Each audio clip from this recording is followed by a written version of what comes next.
Hi! Welcome back to the Theme Park Sensory Guide, Ride Edition. My name is Camille. I'm an annual pass holder to Walt Disney World and Universal Orlando who happens to be autistic, loves theme parks, and is a certified ride chicken. Today we ask ourselves, just how much water is too much water? As we embark on Popeye and Bluto's Bilge-Rat Barges. This river raft water ride can be found in the Toon Lagoon area of Universal's Islands of Adventure. Inspired by the Popeye the Sailor Man cartoons and comics, you and the other riders have to help Popeye save his girlfriend Olive Oyl from the mischievous Bluto, and the only way to do so is to get absolutely drenched along the way. This is one of two water rides in Toon Lagoon, and Popeye's is easily my favorite of the two, as I'm way too scared to try Dudley-Doo ride's Ripsaw Falls. Before we get started, I do want to point out that you can bring your items onto the ride with you, as they have a covered compartment in the center of your barge.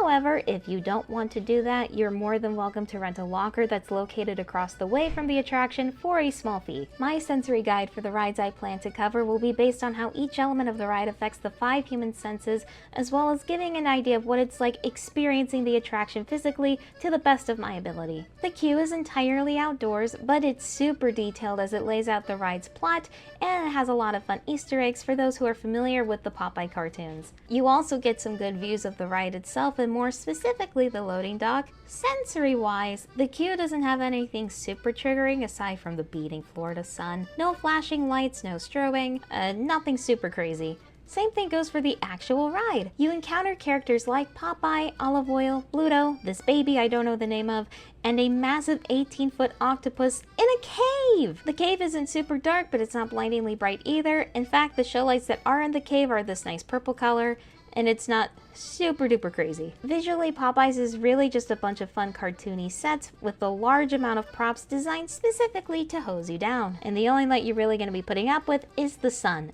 unless you're crazy enough to ride this at night.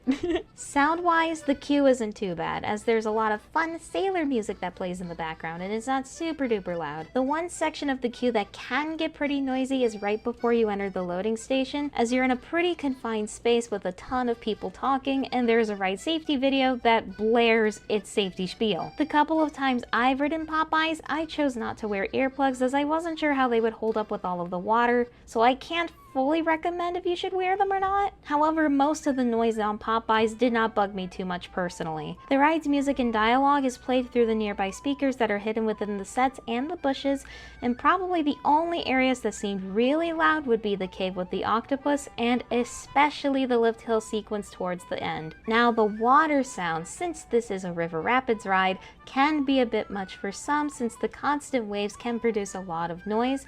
Not to mention there are several pipes and waterfalls that are really noisy, and you go underneath and they shoot water at you. Now, water rushing noises isn't something that bothers me a whole lot personally, but I feel that it's worth mentioning for those who have more sensitive hearing. Now, there's only one smell that you're gonna smell on this ride, and that smell is the sweet, delicious scent of chlorine. Now, I'm a weirdo and I like the smell of chlorine, so this may bother you, this may not, but any theme park ride that has water, you're gonna be smelling chlorine or bromine in some cases. Now, the couple of times I've ridden Popeye's, the standby line was never ever really long, and I suspect that's for a couple of reasons. Popeye's is a ride that has a really high rider capacity, and then there's just plenty of people who don't want to change their entire outfits after the ride is over. The queue doesn't get super confined and close to everybody else until the area right before the loading station. There is a moving platform to board into your barge. However, it is worth mentioning sometimes the moving platform does stop in certain circumstances. Normally it's to help a guest with a seatbelt if they haven't belted up yet, or to help guests with mobility issues enter the barge. Each barge holds 12 guests,